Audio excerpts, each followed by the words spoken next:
Let's talk a bunch of different topics. How her career get there. This is a podcast with Lauren Asghari. This is the Lauren Asghari podcast, How'd Her Career Get There? And my guest today is Lynne Brick. Welcome, Lynne. Hello. Thank you very much, Lauren. Thrilled to have you. We're thrilled to be here, I should say. We're in your lovely home.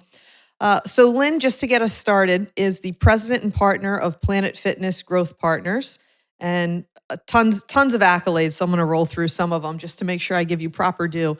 Ernst & Young Entrepreneur of the Year, internationally acclaimed fitness expert, the first woman to be inducted into the Baltimore County Chamber of Commerce Business Hall of Fame, named an influential Marylander by the Daily Record, a published author, on more than one occasion and by more than one publication, has been named Fitness Instructor of the Year, active in the community, and somewhat recently, a proud grandmother. Absolutely. Thank you very much for that nice introduction, even though I may have written it myself. So this is, so we're going to fast forward or get to kind of where you are today. But before we go there, let's jump backwards and start. Tell me a little bit about you as a little girl. What kind of kid were you? Where did you grow up? Only child, siblings? What were you like? All right. So I was born in the 50s in an army hospital in Oklahoma. And then my dad was stationed in Germany for the first 3 years of my life. So I got to see a lot of Europe, but I don't remember any of it.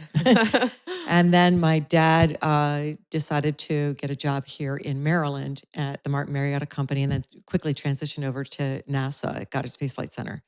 So I'm the oldest of 4 kids. And my dream when I was in elementary school was to be the first woman astronaut. And that, although I didn't accomplish that goal, I was always very much of a firstborn type A personality, and graduated with honors in high school and summa cum laude from nursing school at Towson University. And that was always in my DNA. While I may not have gone up to the stars, I felt like I landed with a very blessed career and very blessed life, because I think the harder I worked, the luckier I became. Imagine that. What when you were interested in being an astronaut, what point, like at what age do you distinctly remember that's what I want to do when I grow up? And then at what point do you distinctly remember shifting to, my aspirations are now something different? Okay, when I was in the 4th grade, my dad explained that there was going to be a rocket that would go up like a rocket and land like a plane. And it seems so futuristic, almost like the Jetsons back then. And I really wanted to be part of that whole concept. But that was also the year I got a D in math. And then my dad started coaching me and tutoring me and to help improve my grade. And although at the time I really was not into math and sciences, I eventually evolved. By the time I got to high school, I really evolved into the math and sciences. And I went to my guidance counselor in high school, right here around the corner from here at Delaney High School. And I said, well, I need help trying to determine what kind of major I should major in college. And he said, well, let me look at your grades. Oh, you do really well in math and sciences. And what is it about those subjects that really inspire you? And I explained that it was the science labs. So he encouraged me to major in medical technology. And I was accepted at Towson University. And then the way the system was set up back then was that you had to apply to be accepted into the med tech program. Okay. And meanwhile, while I was, after my freshman year, you do it after your freshman year. And then I got a job at the local hospital to find out what medical technicians actually did. And while I was at the hospital, I was a nursing unit clerk. So basically, I was a gopher for the nurses and the docs and at GBMC. And I realized when I would take specimens up to the lab and drop them off, I would talk to the technicians working, and a lot of them were medical technologists. So here, they were working by themselves on a weekend, maybe 1 or 2 people in the lab on a weekend. And I go back to the nursing unit where all the nurses and the doctors and the patients were interacting, talking. I said, I can't see myself doing that. Be a medical technologist, like stuck in a room. Right. That was not my thing. I needed to be where the people were, where the action was. And so I changed my major to nursing. So that's how my life evolved. I worked at shock trauma. And if my story goes like this, I graduated from nursing school, summa cum laude. The very next week started my new job at shock trauma. But if that wasn't enough shock, the very next week I got married to my husband, Victor Brick. Oh my gosh. So that's kind of how the way my life has gone. I've always lived my life with a bang, with layering multiple activities or life events together. And like I said, I feel very blessed to have had this past journey, and it's molded my present day and helps to shape my future. What do you, whenever people tell me that they graduate summa cum laude or any academic accolade, what percentage of that is you're just that smart versus you work really hard? Oh no, with me, it was definitely I just worked my ass off. I did okay with standardized exams and this, that, and the other, but I just knew that the harder I worked, and the more focused I was on my studies, that the more improvement I would have with everything I did. And that is a key element that we transition into our business today. It's all about focus and communication. And without focus, you really have a hard time succeeding in anything. So focus and communication. Two pillars that are true today for you. Correct. So you graduate, so you become a nurse, and then you get married. Yes. And then where do you go from there? How long were you a nurse? Were you staying in shock trauma that entire time? Did you like it in shock trauma? Was that interesting to you? Were you interested to get into other fields? A bunch of questions there, but feel free to answer any one of them. I understand. It's a lot of very curious questions. So I started my new job at shock trauma in 1978. This, obviously the same year I got married. And then I loved it there. I mean, every day was a new experience. You just never knew what you're like. Forrest Gump said, you never know what you're going to get.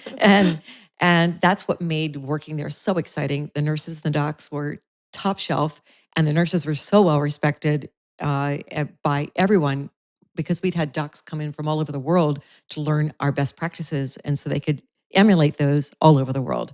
So we were the first trauma unit in the world. And so anyway, being in that, held it with such high regard and esteem at a place like shock trauma was an honor and a blessing. And I loved every day of it. Fast forward then in 1981, I give birth to Vicky Brick, and our first daughter was born. Meanwhile, I was a dancer when I was in college as well. So after she was born, I wanted to get back into dancing again. I was in the dance company at Towson University, and then in a like semi-pro type of company. After she was born, I got back into dancing again, and then it was 1982, a year after she was born, my husband just started answering an ad. He was a recreation director at LTRC, Lutherville Timonian Rec Council.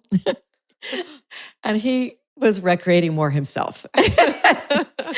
So he was a coach and a teacher. And I was a nurse and a dancer. And that's why we felt like it was a good fit for us. And when I mean that he was recreating more himself, what that really meant that his office hours were from 2 to 3:30 daily, and he hired some kid to basically answer the phone. So he could go out and teach tennis, and he could practice his entrepreneurial skills and do all kinds of really fun things that he liked to do. Right. So I think he was a recreation director really more for himself than for the community. No, seriously, he did a great job at LTRC.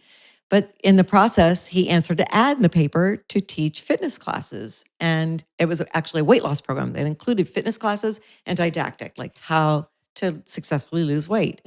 So it was at the Bel Air Athletic Club. And he went up there, and he was expecting, a fitness class. Well, that's easy. It's like running around the track, skipping rope, playing sports, just basically all the things he learned when he was, and that he loved, that was athletically inspired. Well, he gets up there to Bell Athletic Club, and there were 20 or 30 women all dressed in leotards and tights, expecting an aerobic fitness class. Well, he had no idea. Well, they had brought a boombox in for him. He ran out to his car, got a cassette tape, the only one he had in the car at the time.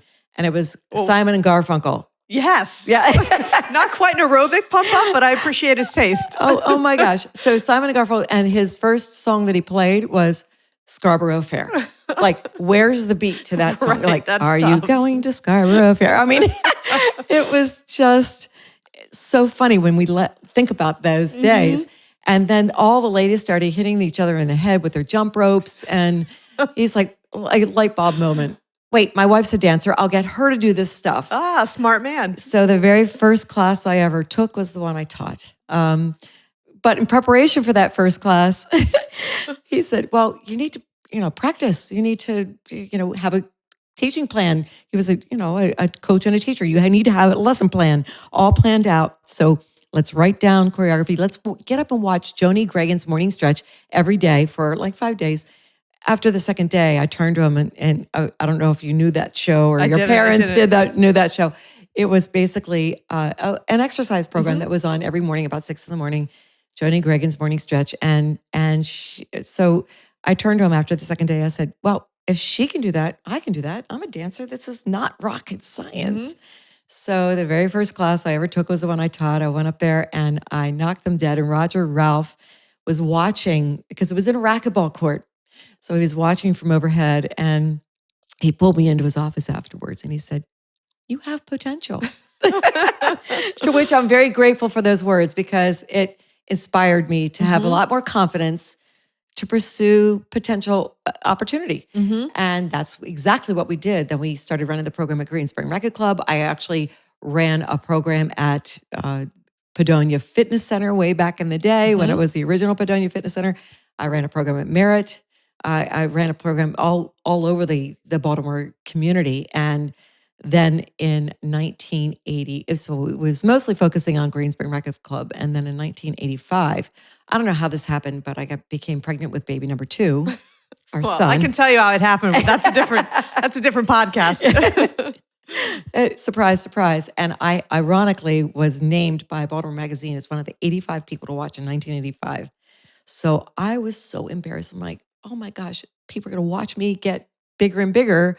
So you're growing a life inside. Exactly, exactly. It was totally a miracle. And then I remember we had this other woman that helped build this women's weight loss program to which I was running all the fitness classes for, and she said to me, "Well, since you're no longer able to teach 22 classes a week anymore because you're getting bigger and bigger with your pregnant belly, I think we should just pay you just as a regular instructor." And then we knew at that moment it was time to make a shift, time for a change, a new chapter.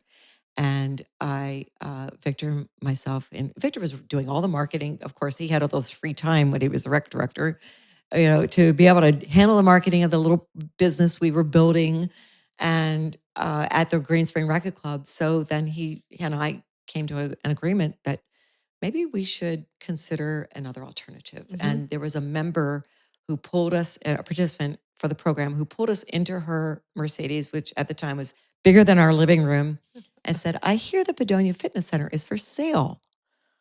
Why don't you go check it out?" That was April of 1985. August 1985, we bought it.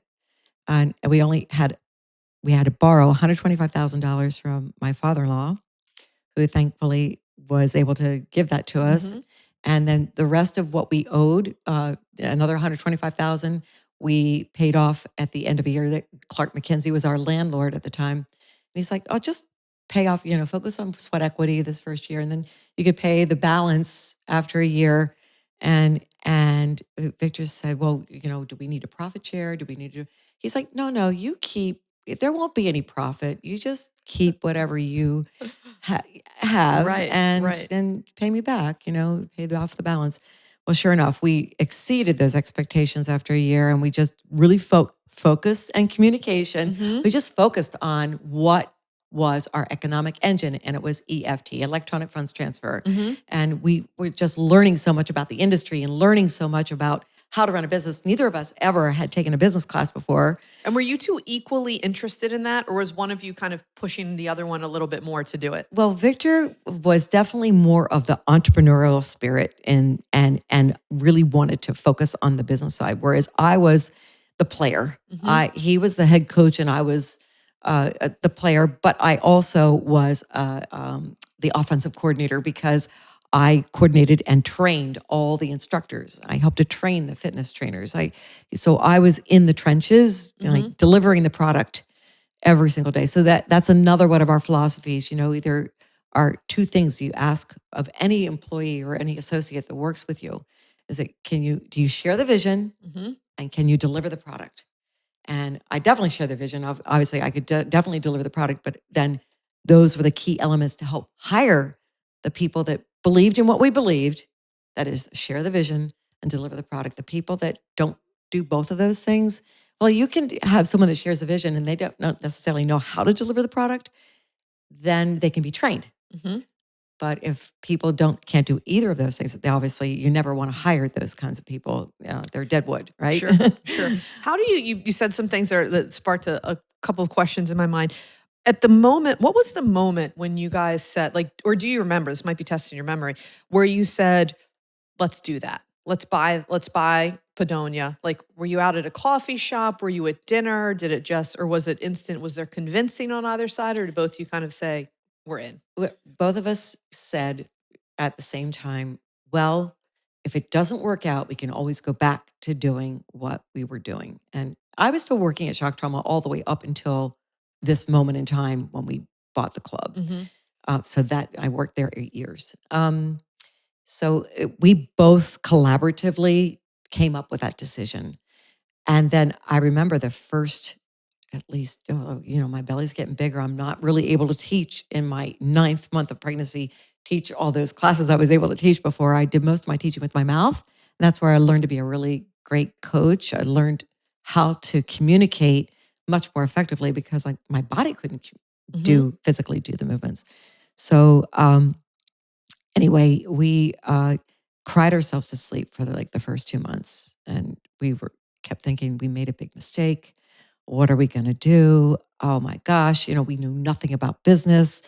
Then Victor's dad came up from Florida. He had already retired to Florida and came up and visited us. And he said, well, we're going to do whatever it takes. And, you're just going to work a little harder. And he looked out at our parking lot. He said, what are you going to do when your parking lot is too small for your business, all your clients, all your customers? And we said, oh, Dad, I don't think that's ever going to happen. Of course, it happened within 6 months. Right. So those philosophies of collaborating, and there was another watershed moment when we stood at the top of the steps when we were crying every day, and all the members were coming up to the top of the steps of the entrance to the Padonia Fitness Center, the original club, and we kept thinking to ourselves and looking at each other, saying, "Why are they so happy and we're so miserable?" And that watershed moment, we just looked at each other and we said, especially Victor said this. He said, "Come hell or high water, they're going to carry us out on our deathbed. We're going to make this thing work." And we changed our attitude. When we changed our attitude, everything completely shifted. Everything opened up. We were opening up file cabinet drawers and finding cash that was never deposited into the bank account to help build the business. And we just got organized. We started creating policy manual for our own team.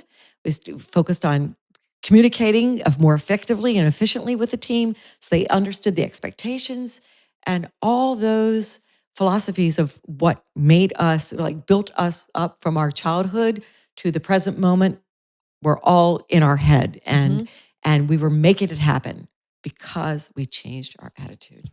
How much, and you might have just said it there, how much does mindset matter in business? At least in business and in everything, whether you're an athlete, and you're an athlete too, it's 90%, 90 to 95% right there. Vicky played tennis. I played tennis in college as well, and in the dance company. And as you know, and it's sure there's a physicality that's involved, and You have to be, always put your best foot forward in terms of preparedness, but your mindset and mindfulness is a key element to anyone's success. I love that. I love that you just said that because it's interesting to me when people get stuck sometimes, and it's like sometimes I just want to. Well, let me ask you this. Sometimes I just want to shake people and be like, no, just change your headset and change your mindset and do that for 2 weeks and then see where you are and how you feel about it. How do you manage or work with whether it's I guess your employees or instructors or just throughout your career when you feel like they're just not getting or their head isn't in the right place? What's the balance of coaching them up versus, or do you believe that some people just they're in their own way and they can't adjust their mindset? Well, both can possibly happen. And we have those significant conversations with asking very powerful questions. And it's kind of like helping them to self reflect. And then ultimately, the decision to stay with a company or to separate from the company is their decision. Hmm. So we've always believed that we don't fire anyone, people fire themselves. Hmm. And I think that people's lives do shift and change. It's okay. You don't know everyone's whole story all the time. Maybe they have a mother that's on her deathbed, or they just lost their dog, or there's some other kind of sadness or sorrow that's been bubbling up inside them, and sometimes they just need someone to talk to. Hmm. And so we use the term upskilling and coaching, uh, but a lot of times it's that helping them to put the mirror in their face so they can do self-reflection and realize that it then is their decision whether to continue with the company or to separate. I want to come back to some of your philosophies a bit later, but for the timeline, so take me through. So you have Padonia that starts to be profitable and really making, I'm not, was profitable, I'll say. Where then do you guys go? Like, where's your headspace? Are you, okay, this is good? Or are you like, okay, we're here, but I think we can get here? And then kind of give an abbreviated version of how things grew. Progressed? Oh, Yeah. yeah, Yeah. absolutely. So with our success with Padonia and getting things really rocking and rolling there, and with our systems that we created to help assure success, we thought, well, if it works for us, it might really be helpful for other people in the industry. So then we created uh, manuals, training manuals, as well as policy manuals. And then in 1987, I created a video, which is actually considered like the Gone with the Wind of the industry today. And it was called How to Teach Aerobics. Can we YouTube that? You probably can. I'm going to put the link in if I can find it. How to teach aerobics. And basically, I taught other instructors how to teach. And because of that video, then we go to conventions and promote the policy manuals and the video. And I was always asked to present you apply and then you present at different industry conventions such as IDEA and IRSA, which is our IDEA was originally the International Association for Fitness Professionals, IDEA, International Dance Exercise Association was how it originated. And then Okay. it transitioned to Association for Fitness Professionals. IRSA is our International Health and Sports Club Association, basically.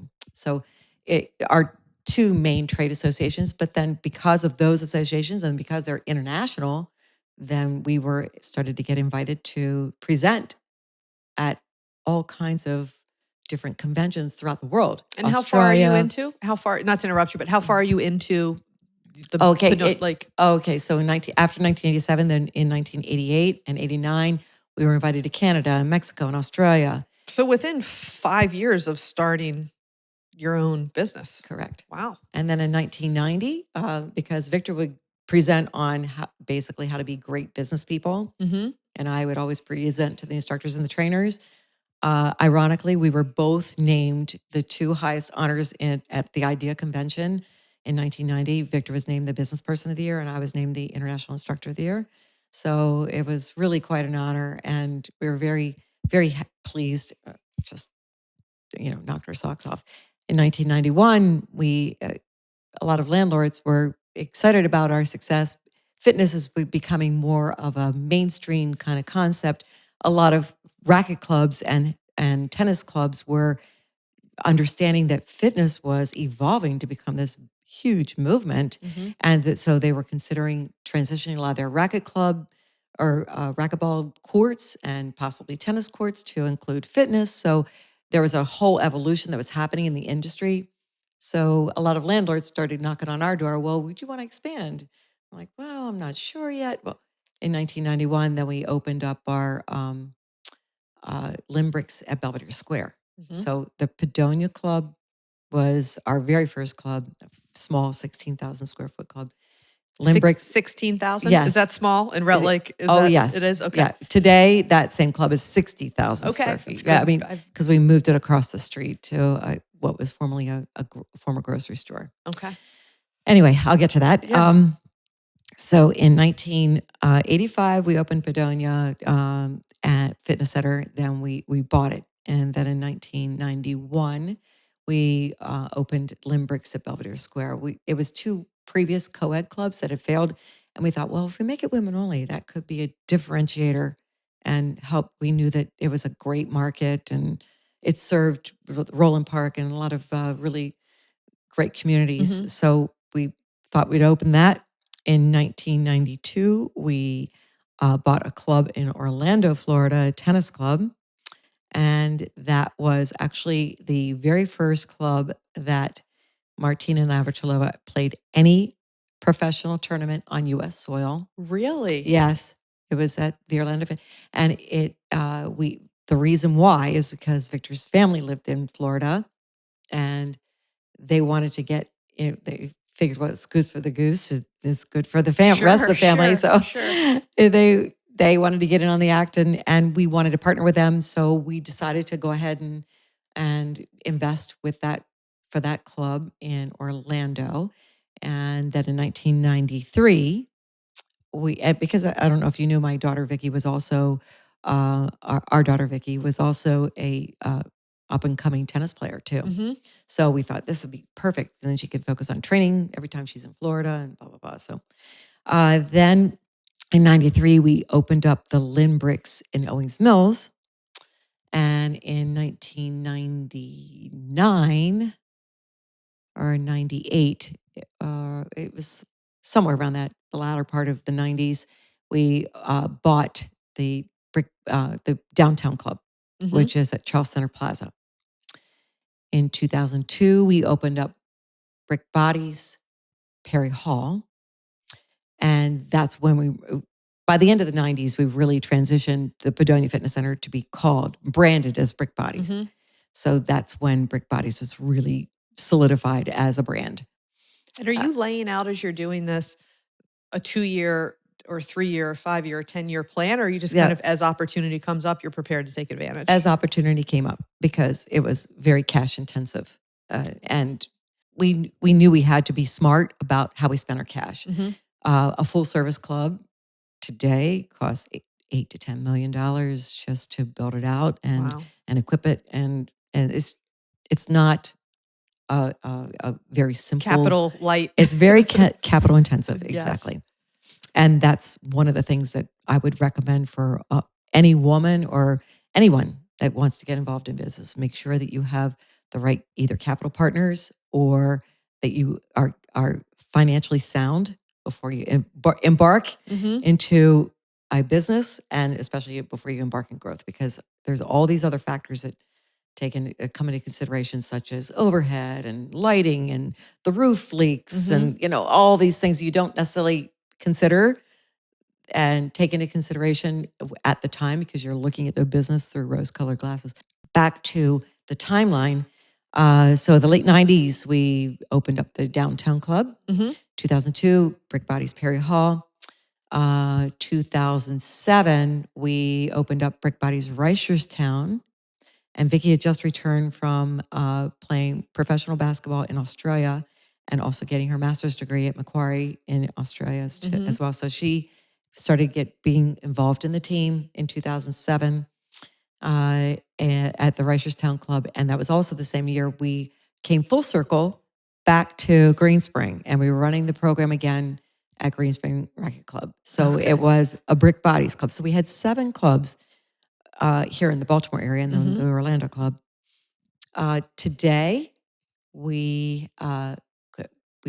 we did was Vicky became. Let me go back. In 2007 is also when we signed to buy the franchise rights for Planet Fitness. Okay. And that completely changed everything we were doing. You know, we didn't have, we knew that we did have a plan. We knew that we wanted to have a huge number of clubs and be able to help people to change their lives, help more people to change their lives. That's always been our purpose, you know, just to help people. It comes from my nursing background. It comes from Victor's coaching background. It just is part of our DNA.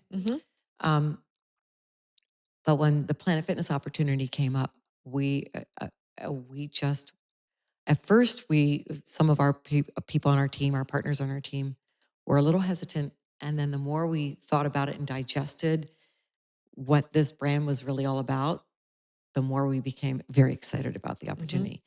Number one, Planet Fitness doesn't have childcare.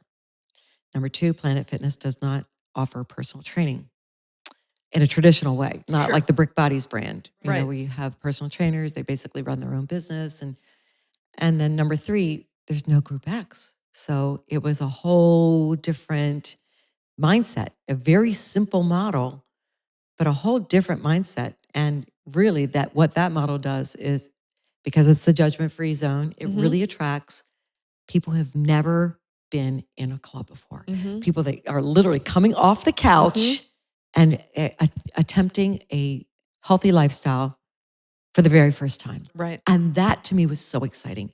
It was as if I was back at shock trauma again, helping to save people's lives. And of course we do that with Brick Bodies too. But there's a different probably mentality with people that are used to going to a gym. You just said used to going to a gym versus people intimidated about walking in and feeling like they're going to be judged, or, you know, they can't lift the weight or whatever it is. So to create a additional atmosphere for them must have been felt really good. Correct. And while we currently have 4 Brick Bodies, and we have Belvedere Square, Brick Bodies Bedonia, which, as I mentioned, we moved it in 2013 from that small 16,000 square foot facility to a 60,000 square foot facility right across the street. So that's our flagship club. Then Brick Bodies Reicherstown is doing very well as well. And we also have Brick Bodies Rotunda. So that's a new addition. We just opened that 2.5 years ago. So in 2016, we opened that, and or 2015, so around that time. And the Brick Bodies brand is fantastic. In 2013, we decided to draw a line in the sand, and that's when our daughter Vicky became the CEO of the Brick brand. Now she's making all the decisions, what works, what but the right players on the team, the right kind of marketing, how we're going to grow the Brick Bodies brand, because they're still committed to growth. And then Victor and I focus on the Planet Fitness brand. And we currently have over 70 clubs. We're in Maryland, D.C., Tennessee, Florida, hence the reason why we now also have a home in Florida, and Seattle, as well as San Francisco. In addition to that, we're also in Australia. Wow. So we're growing that brand like crazy. We have over 70 clubs now, I guess 75. Wow, that's amazing. Yeah, good for just you for guys. the Planet Fitness brand. So how do you, all right, I have like multiple business questions that now I want to ask you. So how do you, so location-wise, 2-part. Why Australia? Why San Francisco? Why Seattle? And then the second part of my question is, how do you pick an actual location? Like, this club's going to go on this corner of this street versus somewhere else. Okay. Without giving away your secret sauce. Yeah, no, there are 2 great questions. So the first question is what Planet Fitness Corporate does, and they're based out of New Hampshire. They require for you to open up at least half of your existing ADA, Area Development Agreement, what you've committed to open, at least half of that before you're permitted to purchase another ADA. And so by the time Like we had a lot of Maryland completed in DC. Then we expanded to DC, we expanded to Tennessee, and we expanded to Florida. But it's a process. So by the time we wanted to look at another territory, the only thing that was really left that was a large territory was Seattle. Got it. So, and then the next largest territory that we were able to open was San Francisco. It's a timing issue.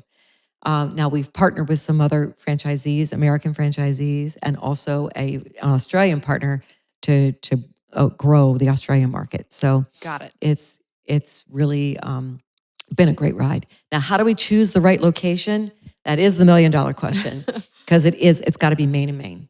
It's got to have the right amount of drive-by, the right amount of visibility, the right amount of walk-in opportunity, the right amount of parking. The lease has to be the right fit for us and the budget. Some of the properties that we have in Tennessee, for example, they're very small communities with only a couple, like 10,000 people that are in the immediate trade area, but because so many people are used to traveling quite a far distance to get from point A to point B, they're home to shopping, for example, whatever, then we're able to expand that. So we're in a lot of small markets like Sevierville and Maryville and these smaller markets in Tennessee. And it's been extremely beneficial because it's almost like Walmart has come to town and we've become the community activity center for a lot of these smaller towns where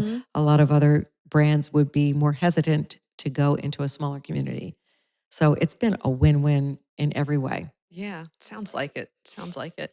What's it like being? How do I ask this question? What's it like being in business with family? Whether it's husband, whether it's daughter, what's that like? And what's that like? I'll leave it open ended. That's a great question. And of course, being in business with your family is a blessing, has its blessings and has its curses, of course. But a couple things about that. When Victor and I first started the business and we started to grow our family and grow the business at the same time, we made conscious decision that nothing will come before our family. Nothing. Not even as important as the business is, we will not allow the business to control our lives. And our kids were always first. Number one, we made every single basketball game, every single sporting event, every single school event. We just were so committed to help grow the kids. As a matter of fact, we went to a CEO club meeting in '96, and the presenter was Dan Pena. And he was describing this Quantum Leap program that he wanted to invite any of the CEOs to attend in his castle in Scotland. So Victor and I looked at each other and said, we should go and we were curious what he had to say. Sure. And so we did. And at that time, he said, well, if you really want to grow your business, if you really want to take that quantum leap, forget about family, forget about friends, forget about all those other things in your life and just focus balls to the wall on your business. And we looked at each other and we said, well, let's see, Vicky's getting ready to go to high school and John is in middle school. We're not ready for that yet. They need us too much right now before we can even ever consider taking that quantum leap. So in 2007, when John was in his finishing up his sophomore year of college, then we knew that was going to be our opportunity to potentially take that quantum leap. And that's when that quantum leap happened. But so back to your question about family, a couple rules of thumb and rules of engagement, right? You don't talk about business at the dinner table. Sundays are sacred. We don't talk about business on Sundays at all. We go to church, we eat as a family, we pray as a family, we do those things as a family and focus on the family first. Of course, there are moments in time now with texting and an immediate opportunity to answer any questions or to get engaged in some kind of conversation. We do have a tendency to dive into that a little bit more deeper, but some will always say, wait a minute, this is our family time. This is not to be discussed. But in light of that, because we didn't really learn that technique or that trait until much later in life, after both of the kids had graduated from college, and we realized, in hindsight, that our kids were always part of the dinner conversation, whether they were engaged in the conversation or not. They were listening, they were learning, they were, just through osmosis, learning about the business and our relationship, and because of that, we've wanted them to be part of the business, but it's their choice. So John is not even in the business right now.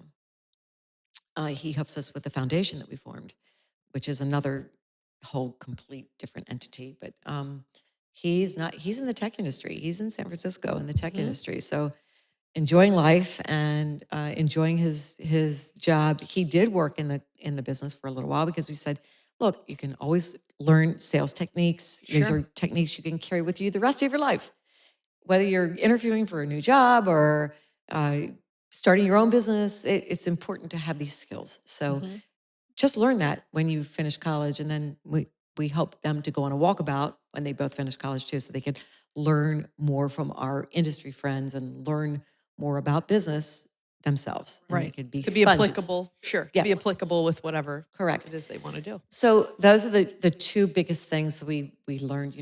Family's number one. Sundays and dinner time is off limits to talk about business. They're sacred. And what is, so the foundation that you mentioned, tell me a little bit about that. Okay. It's called the John W. Brick Mental Health Foundation. And our purpose our main mission is to help change the way people treat mental health. Big, daunting task.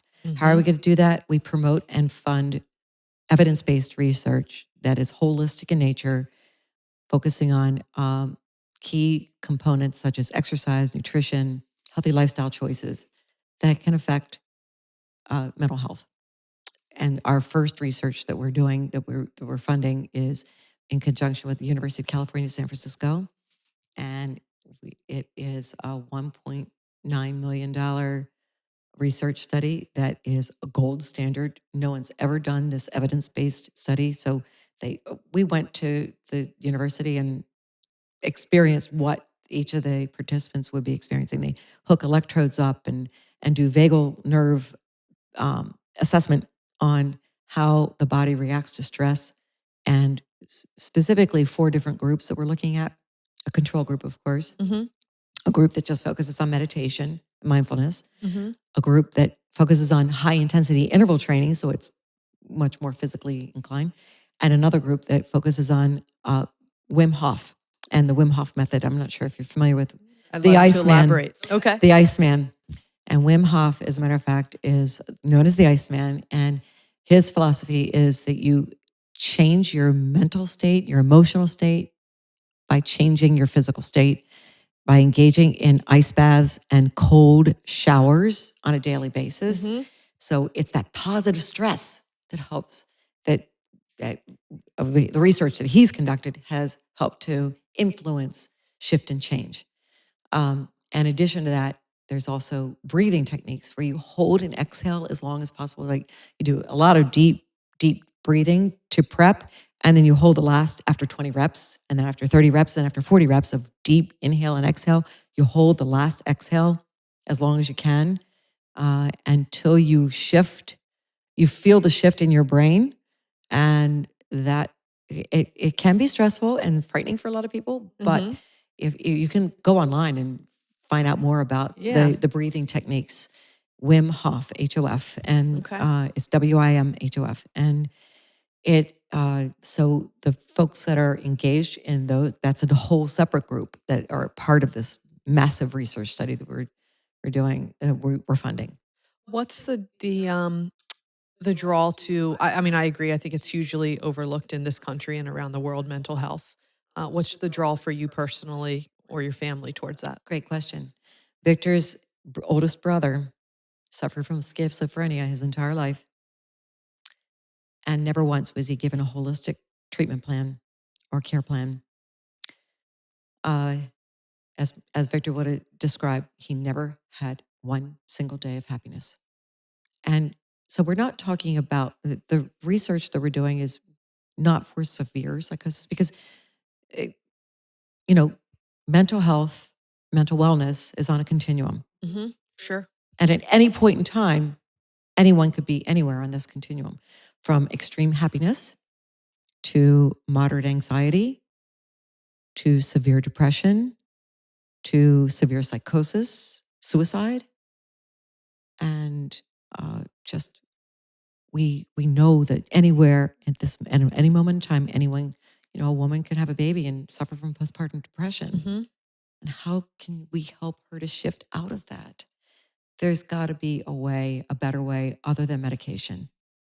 Right. And medication so often is the first treatment of choice. Now, in severe cases, yes, we're not trying to replace that. We understand there's got to be a balance. But when you look at a protocol, a total care plan that's holistic for the entire body, Mm-hmm.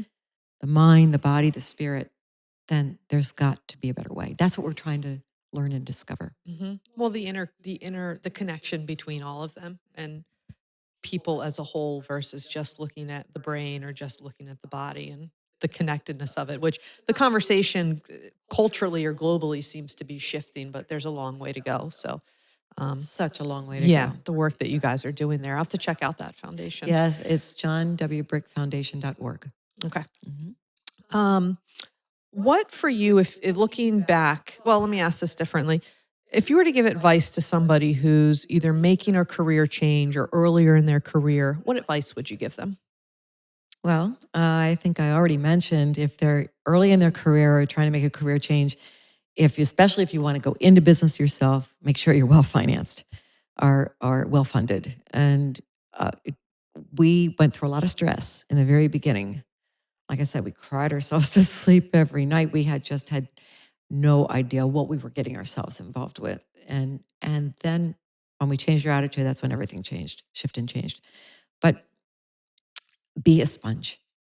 Learn off of other people. Find a mentor that you can go to for questions, comments, advice. And even if your dream is to have your own business, it doesn't mean you stop learning. Mhm. It's a constant, like Kaizen, constant, never ever ending improvement, constant, never ending improvement. And Kaizen literally in Japanese means baby steps. So you take those baby steps toward your goal. And the other advice I would give is always move in the direction of your dreams. Constantly move in the direction of your dreams. And there are, like, I have a lot of dreams too. A lot Mhm. of other mountains I want to climb. But personally, I know that this moment in time, being a glammy for the first time, Mhm. and with our business growth in this rapid phase that it's in, I know it's not the right time for me to write my other book and to get on the speaking tour and be an influencer for other women that are 60 plus. And while I really do want to do that in a much bigger, bolder way, it's just not the right time right now. Mhm. Choosing the right timing is really critical because, success really comes after failure, right? Mhm. And not just in the dictionary. You have to fail and pick yourself up. And no, I'm not afraid of failure. I just know that there's only so much time in my Mhm. life and in my daily activities that I can devote to basically starting a new business. And Mhm. that's what all those other dreams really involve. And I'll get there one Sure. day. Sure. What and whenever I ask this question, I put an asterisk by it that whatever decisions you made led you to where you are today. So I'll put that asterisk by it as I ask that question.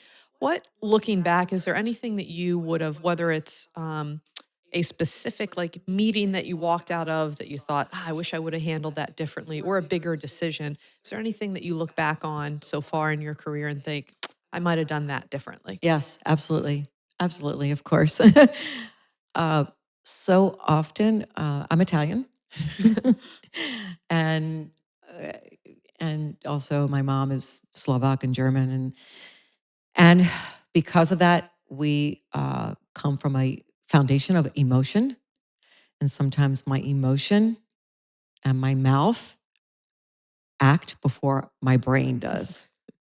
So sometimes I've walked out of a meeting thinking to myself, I should not have said that. I should have paused and thought about my words more carefully and more succinctly before I spoke. And that's like a daily activity. I really have to Even now, you have to practice. be mindful of it. Yes, I do.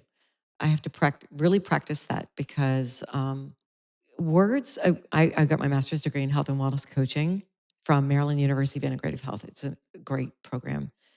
And they used to always say, words are like acupuncture needles. They can be helpful, or they can be harmful.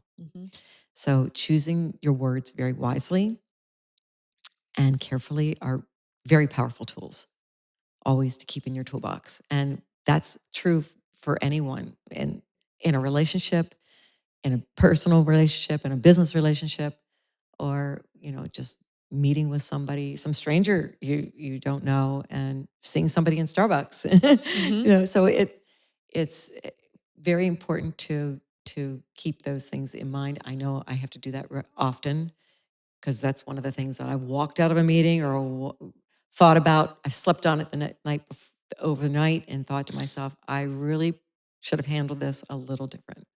What is, I have a couple more questions for you.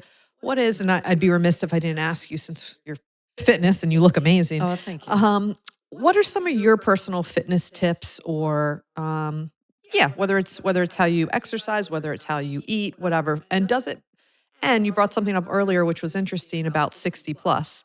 Talk a little bit about also fitness at that age for maybe people that aren't as well in shape. How do they get going or get the drive to do something for a healthier lifestyle? Great questions.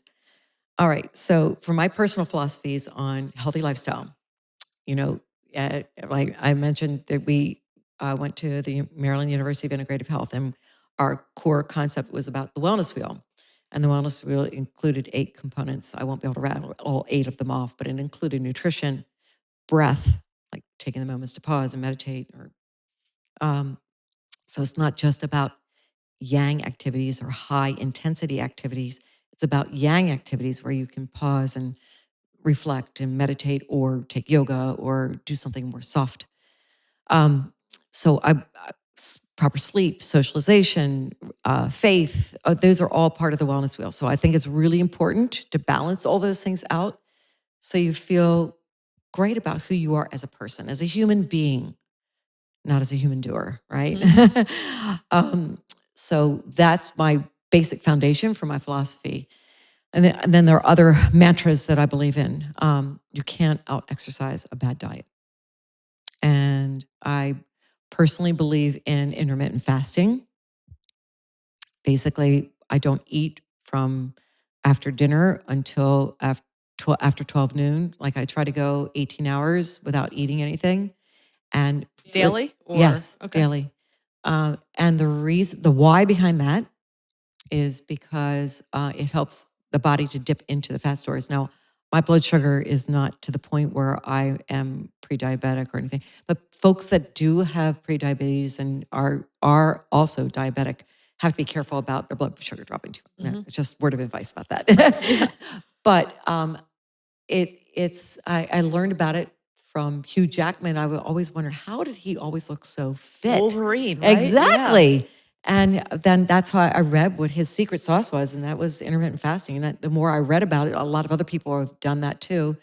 And sometimes I've fasted longer than that. The longest I've ever fasted was 4 days, and basically just had water, and I allow myself coffee. And I always drink coconut milk with my coffee. So that was enough fat to like sustain my blood sugar for a long period of time. But after a day, you don't even feel the need to be hungry anymore. So it's an interesting concept, an interesting phenomenon. And if people are inexperienced with being in tune with their body, or you might want to go to a fitness professional or somebody can help coach you through the process if that's really where you want to go. So nutrition is 90% of health and wellness. Fitness is really critical too.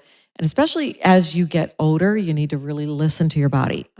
Back in the day, when I was doing all that high intensity, high impact, aerobic activity, my body's now paying me back. Mhm. My knees are talking to me, my hips are talking to me, my flexibility is definitely not where it used to be. Getting my chest on the floor in a straddle position, it ain't there anymore. So I've learned to adapt. And there are a couple things that I like to do personally. When I do cardio, I like to do a Peak 8 program, Mhm. which I learned about online as well through one of these fitness professionals that is a physician, and as well. And what that means is that you could use any piece of cardio equipment, warm up for 3 minutes on a moderate pace at the 3, 5, 7, 9, 11, 13, and 15 minute mark. You just increase the intensity for 30 seconds, as hard as you can for 30 seconds. Now, look, you could do anything for 30 seconds, right? Right. Sure. Yeah. Anything. So, and then you recover back to a moderate pace for the next minute and a half. And in 20 minutes, you're done. You're totally drenched with sweat. And so I believe in high intensity interval training in that way. Okay. I don't spend a huge amount of time at the gym myself, although, and I believe strength training is really critical. I have a couple personal trainers that I work with on a regular basis, because even as well, I tease a couple of them. I say, well, you should be paying me because I'm making you a better trainer. But more than that, a personal trainer helps to keep you motivated. It helps you to stay on track, hold you accountable, and they're your eyes and ears, because sometimes you think you're doing an exercise right, when in actuality your shoulders up here and you're not really isolating the muscle or muscle group that you're trying to train anyway. So it's I love working with a trainer, and sure, it's easy to be fall into the trap of thinking, oh, I could do it myself, but then days go by, you're not working out. Or the other thing is to proper sleep. Sleep is critical, and I know that there's a huge influx of interest in proper sleep and sleep um, assessments that are happening all over the world now. The Gwangana Lifestyle Retreat in Australia, they have sleep clinics so people can learn how to get into a ritual of better sleep. And that's really what it's all about. It's about rituals and routines that help you to, it's lifestyle habits are not just like taking one big, huge gulp of an elephant. It's as Kaizen, baby steps, those little tiny bites of that huge elephant every single day that help make a shift or change in your body or your wellness journey. Because let's face it, it is a journey. It's not a destination. It's not just getting ready for that high school reunion. It's every single day taking those baby steps to improve your life and lifestyle, so you feel good. And it's all about feeling good. So sleep is really important. In addition to that, what I've really gotten into recently is infrared sauna. I've heard about that. Yes. What it does, it helps to heal you from the inside out. The temperature with an infrared sauna is only at 120 or 125 degrees. So you can stay in it for 30 minutes. Whereas a traditional sauna, a dry sauna, or even a steam sauna, you can only be in for 10 minutes or Right. so. And heaven forbid if you have any heart issues or anything like that. So that heats you from the outside in. This infrared sauna heats you from the inside out. So it helps reduce inflammation and swelling. It helps to heal whatever ails you from the inside. Anyway, so and you sometimes you sweat a lot. Depends on how much detoxing you need to do. That's the word I was looking for. It really helps you to detox every cell in your body. Adequate hydration is really critical too. And you notice this water is not called water. It's called Defiance Fuel for a reason, because it's infused with it's highly pure water, and it's infused with magnesium sulfate and potassium bicarbonate, I believe. Potassium bicarbonate, and it helps to hydrate every cell in your body. It's not just your organs. It's getting into the mitochondria and the nucleus of the cells to add extra hydration because of the special properties and the osmotic effect of that naturally happens with water. So adequate hydration is critical. In addition to that, So I mentioned infrared sauna, I mentioned diet, I am supplementation. So I make shakes that are based on a protocol, based on my blood work. Mm-hmm. And I go to a professional. I had a couple speed bumps in my life. Okay. So in 1996, I had a huge intrauterine fibroid tumor that I had to have an emergency hysterectomy. And then almost 5 years to the day later, my husband Victor woke me and shook me and said, Lynn, I think you had a bad dream. Well, what did I do? Tell me what I did. And he said, your arms went up in the air. You were shaking and convulsing. And I knew at that moment it wasn't a bad dream. It was more like a nightmare. I had just experienced a grand mal seizure. So that was February 2001. And I said, well, honey, I need to get to the emergency room right now. So went to the emergency room, CAT scan, MRI done. And the doctor pulled the curtain around me. Lynn, you have a brain tumor. Like, what? How can that possibly be? I eat the right things. I'm healthy and I'm active. That there must be a reason why. Cell phones, computers. It's like, nope, it's probably been growing in your head for at least 10 years. A lot of women in their 40s and 50s have them, but are asymptomatic. This was right frontal lobe. It was pressing in on my brain. That's why I had the grand mal seizure. And there are other women that I've heard of that have had something like this, but then they have their vision impaired. So that's how they discover that they have a brain tumor. So it can appear in different parts of the brain. Mine was in the meninges, hence it was a meningioma, and I had a full craniotomy done. My doctor at GBMC cut me from temple to temple, pulled my face off, drilled a hole in my skull, right frontal lobe, pulled out the tumor, sent it off to Hopkins for biopsy. My brain was basically growing another brain. It had all these tentacles coming out of it. And when he described it to me, I said, wait, you really pull all those little tentacles out. And he said, I tried the best I could. They were like as fine as a strand of hair. So thank God I haven't had any other symptoms. But the biopsy proved that it was benign. That was a blessing. Thank God. Yeah. But then he said, well, I'll put some titanium on your head. That doesn't improve my golf game at all. Okay, I'll put some titanium on your head. And then when I pull your face back up to staple it, do you want me to make it a little bit tighter? I said, why, yes, of course. Get a facelift out of a full craniotomy. So, jeez. Brain tumor. Yeah, I mean, in perspective, yeah. I can't imagine. I haven't had anybody close go through something like that. I haven't gone through something like that, but I would imagine that it was a life-altering experience, yes. So I digressed onto that story because I had 2 benign tumors within 5 years, and I knew I did not want to experience that in another 5 years or ever again. So that's when I started researching nutritionists and botanists and people, homeopathic doctors. And so I have a whole litany of people that I work with that do my blood work on a regular basis and provide the protocols so I can maintain my health. And because health is the greatest wealth that you can possibly own. Without your health, you basically have nothing. You can't, and one of the things I always like to share with other women is the exact same message that airline attendants, flight attendants will to remind you every time you board an airplane. Put your oxygen mask on first before you help anybody else. It's so important to be that role model, to be able to take care of yourself. So therefore you can take care of other people. And that to me is the greatest lesson. So it's just pulling all these resources together and taking control and being accountable. Like, these are my decisions. No one's influencing what I put in my mouth. It's totally my choice, whether I eat Girl Scout cookie Thin Mint or whether I choose to eat a piece of fruit. Bottom line is going to raise my blood sugar level anyway, regardless of which I choose. But I could choose. I make those choices. I make the choice to adequately hydrate. I make the choice to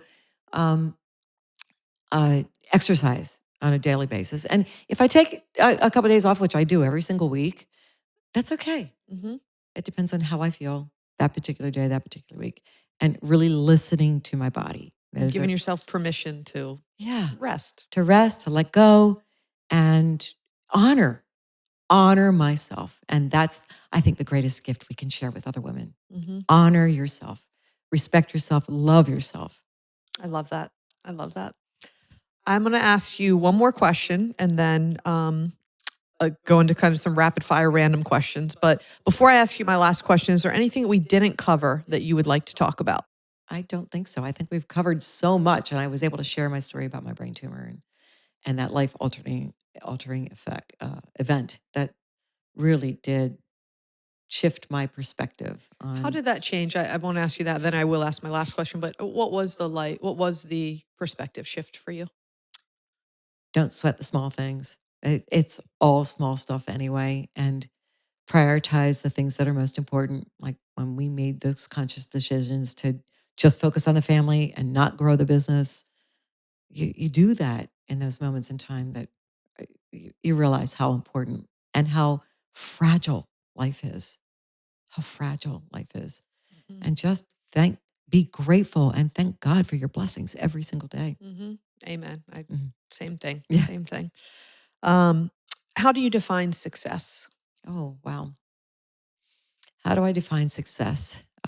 Well, I kind of believe in the John Wooden philosophy. John Wooden was UCLA's legendary basketball coach, winningest coach of all time. And, he's in the Hall of Fame as a coach and a player. And it's just incredible person. We had an opportunity to take both of our kids out to meet John Wooden. Oh my gosh. When he was 96 years old. And what an incredible, I guess he was 92 at the time.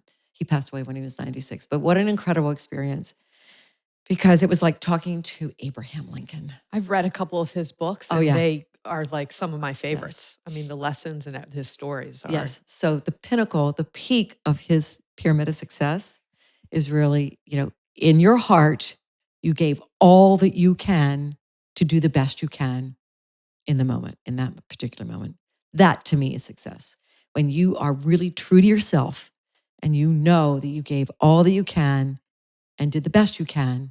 And that's actually the philosophy. I didn't realize it, but that's the philosophy I always try to instill in my children. And I will help to instill, hopefully, in our grandchildren or granddaughter right now, but hopefully there'll be more. Praying for more. Spoken like a true Glammy. But anyway, that to me is true success. So I'm going to go into rapid fire questions. These are totally unrelated to anything that we've talked about. Okay. So just a couple of them. First thing that comes to mind, or not first thing, they're multiple choice. So pick one of the two choices. Brick or stone? Brick. Carpet or hardwood? Carpet. Sky or grass? Is both an option? I think sky. Fire or ice? Ice. Astronaut or deep sea diver? Astronaut. and the last one, Netflix or cable? Netflix. Netflix or Hulu? Oh, I don't know enough about Hulu to answer that, but I would say Netflix again. That is it. Thank you so much. This has been wonderful. I really enjoyed speaking with you. I could speak with you for hours more, but we have things to do, so we won't do that. But thank you so much. This has been great. Thank you so much, Lauren. I'm honored that you invited me to be on your podcast. Absolutely. Have a blessed day. Likewise. This is the Lauren Asghari podcast, How'd Her Career Get There? And my guest today was Lynne Brick, and we will see you next time. Thank you. Thank you.